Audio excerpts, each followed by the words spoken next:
अल्लाह ने इंसान को इस दुनिया में भेजा, पैदा किया, तख्लीक किया। और ये जो इंसान की ज़िंदगी की इब्तिदा से लेके उसकी मौत और इंतहा तक का जो सफ़र है, ये उसके लिए एक इम्तिहान है, ये उसके लिए एक टेस्टिंग ग्राउंड है, जहाँ उसने बिन देखे अल्लाह को और अनदेखी जन्नत को और अनदेखी जहन्नम और अनदेखी आखिरत और गैब के जितने भी उमूर हैं जिसके बारे में हमारा ये मानना है, लज़ीना युमिनूना बिल गैब, उसके ऊपर इंसान जो है वो ईमान लेके आए अनदेखे को, और उस ईमान के तहत अल्लाह के दिए हुए इस ज़िंदगी को, दी हुई ज़िंदगी को उस मकसद पे गामज़न करे और उस मकाम तक ले जाने की कोशिश करे जिस मकाम से जो है जो मकाम से इंसान जो है वहाँ पर था और उसे पहुँचना है और उसे वहाँ अपनी मंजिल मकसूद तक जाना है। उसमें अपनी जिस्मानी और रूहानी दोनों पहलुओं और अंसर को लेके उस जगह तक पहुँचना,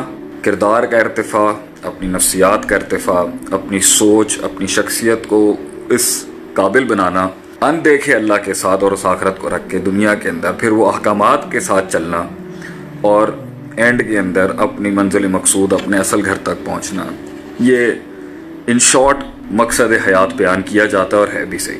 लेकिन जो सबसे बड़ी बात है इसके अंदर वो ये है कि इंसान पटरी से हट जाता है, राह रास्त से हट जाता है, और कुछ दानिस्ता हट जाते हैं और कुछ के लिए वो बुनियादें होती हैं, कुछ ऐसी बेस होती है जिसके तहत इंसान जो है अपनी असल से दूर हो जाता है। और उस असल पर वापस आने का नाम ही ज़िंदगी के मकसद को पाना है, अपने असल जिहाद को पाना है, उस असल तक पहुंचने के लिए। और उसकी असल के अंदर इंसान की जो एक्चुअल एग्जिस्टेंस है, जो उसकी तख्लीक है, उसमें से अल्लाह के साथ ही इंसान की ज़िंदगी को माना मिलेगा, और फिर दुनिया के अंदर रह के भी उसकी ज़िंदगी को माना मिलेगा, और दुनिया में काम करके ही उसकी ज़िंदगी को एक माना मिलेगा। अब इसमें बाज़ अल्लाह के साथ ज़िंदगी गुजार के अपने इंतहा तक पहुंचने की कोशिश करते हैं, और बाज़ जो है आधा ले लेते हैं, आधा छोड़ देते हैं, बाज़ पूरे इंकारी होते हैं, बाज़ों को पता ही नहीं होता, वो तलाश कर रहे होते हैं मगर उन्हें पता नहीं होता कि वो किस चीज़ की तलाश कर रहे हैं। तो ज़िंदगी एक तलाश का नाम है,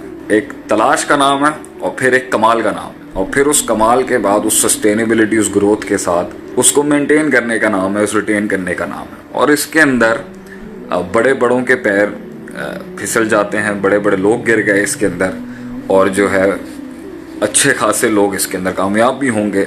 लेकिन इसी गिच मिच के अंदर ही इंसान की ज़िंदगी मुख्तलिफ़ स्टेशन से, मुख्तलिफ़ हालात से, मुख्तलिफ़ मामलात से गुज़र रही है और गुज़रती रहेगी। तो मैं अपने सवाल जवाब की नशिस्त पे आने से पहले बस आज का एक छोटा रिमाइंडर यही देना चाहूँगा कि हालात जो भी हों और मामला जैसे भी हों, इंसान अपनी आँखों से जो भी कुछ देख ले, जो भी कुछ हो, आगे हो, आज हो, जो भी हो रहा है, अपनी असल को नहीं भूलना चाहिए इंसान को। और वो असल जो है वो उस असल को याद रखना है कि मैं आया क्यों था यहाँ पर। आपकी परफॉर्म करने के, आपके काम करने के, आपके प्रोडक्टिव होने के मामलात जो हैं वो मुख्तलिफ स्टेशंस में, मुख्तलिफ जगहों पे बदलते रहेंगे, जैसे अभी हालात चल रहे हैं। मैंने पिछली बारी में भी कहा था कि मकसद फौत नहीं होता, असल ख़त्म नहीं होती इंसान की कभी भी। सिर्फ उसकी परफॉर्मेंस के स्टेशंस और जहाँ उसने इबादत और अल्लाह के साथ, अल्लाह उस गैब को याद रखते हुए दुनिया में जहाँ परफॉर्म करना है, वो दुनिया घटती बढ़ती, चढ़ती उतरती रहती रहे, मुख्तलिफ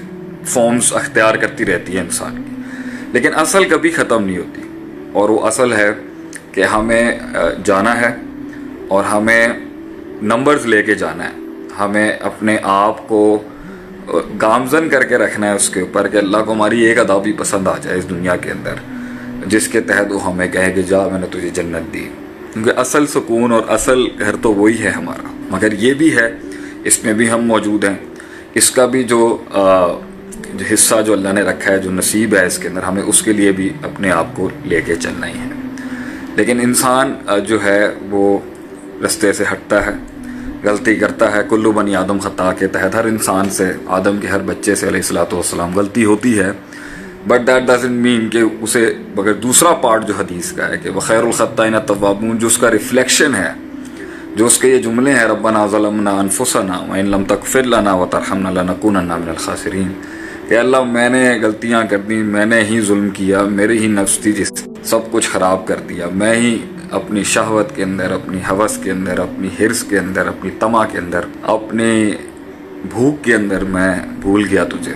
अच्छा, एक और आयत भी है जो मुझे बड़ी कभी कभी मैं सोचता हूँ कि अल्लाह ताला की ज़ात इतनी कामिल है, जलाल वाली है और मुतकब्बिर है। वो तकब्बुर कर सकता है, उसका हक है।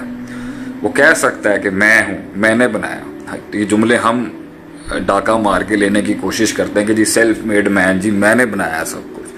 अल्लाह ताला का है जी। शुरुआत भी अल्लाह के नाम से, इख्तिताम भी जो है वो ला हौला वला कुव्वता इल्ला बिल्लाह और अल्हम्द के साथ ही होगा, और नाम भी अल्लाह का बिस्मिल्लाह होगा। बिस्मिल्लाह के साथ ही हर काम शुरू होता है। बंदे की तो कोई औकात ही नहीं है, कोई हैसियत ही नहीं है, लेकिन फिर भी अल्लाह उसको उसका रखता है मामला, उसका मान रखता है कि नहीं तूने मेहनत की है, तुझे इसका अजर मिलना चाहिए। तो अल्लाह को तो ज़रूरत ही नहीं किसी को, अल्लाह मोहताज नहीं है, मुस्तहिक है तारीफ़ों का, मोहताज किसी चीज़ का नहीं है। अल्लाह डज़न्ट नीड एनीथिंग। मैं अपने इल्म के नाक़िस इल्म से जो समझता हूँ, और जो बड़े उलमा ने भी कहा है इसके, अल्लाह को मोहताज नहीं है किसी का।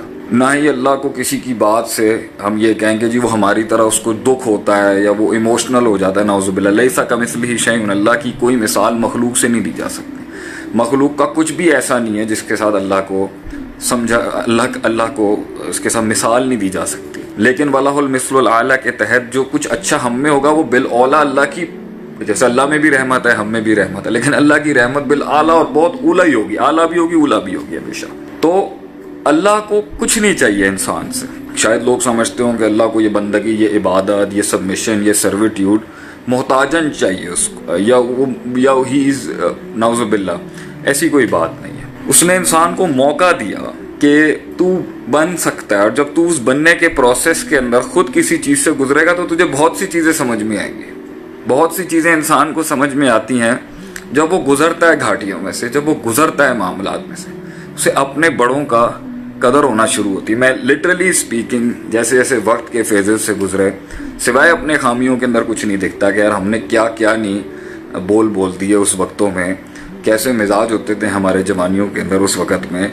हमने देखा ही नहीं कि यार मतलब अगला किस सोच से हमें समझा रहा था या कह रहा था या व्हाट्सएवर। इसी तरीके से जब आपको 4 लोग संभालने पड़ते हैं ना, तो आपको पता चलता है कि यार मतलब मेरे ऊपर 4 से 5 लोग संभालने का प्रेशर और स्ट्रेस और उसकी टेंशन और एजिटेशन और गुस्सा, ये सारे मामला कितने मुझे बॉदर करते हैं। हिसाब किताब है, अगरचे अल्लाह इन सब चीज़ों से पाक है, लेकिन वो सोचता है इंसान कि अल्लाह कैसे कायनात चला रहा है, कैसे निज़ाम चला रहा है, कैसे लोगों को खिलाता है, अगरचे फिर भी वो उसके बारे में बदगुमानियाँ रखते हैं। That's how you start understanding. इस ज़िंदगी से गुजर के इंसान को पता चलता है, जब उसने 4 चीज़ें चलाई होती है ना, तो वो अपने बड़ों को समझ सकता है कि यार उन्होंने क्या किया होगा। आज हमारा दौर है, हमने जब शुरुआत की 15, 16, 17 साल पहले, तो हमें अपने बड़ों की बहुत सी बातें, इस फील्ड में भी, हर फील्ड में भी, चाहे दीन था, दुनिया था, तहकीक थी, घर वाले थे, नहीं समझ में आती थी।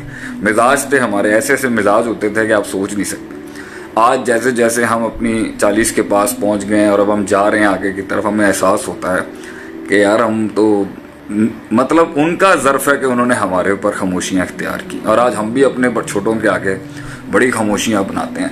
फिर हमें समझ में आती है यार ये कितने बड़े लोग थे, साबिर लोग थे, कि जिन्होंने हमारी बेढंगी गलत बदमाशियों के ऊपर भी सब्र किया। अल्लाह ताला उनको भी रिज़्क़ देता है जो अल्लाह ताला को मानते नहीं हैं, जो अल्लाह ताला को बद अखलाकियों के साथ और बद अल्फाजों के अंदर, चुनाव के अंदर क्या कुछ नहीं करते वो, लेकिन अल्लाह ताला उनको भी देता है, उनको भी खिलाता है। आपको समझ में आती हैं ये चीज़ें कि यार कितनी बड़ी ज़ात है, कितनी बड़ी शान है उसकी।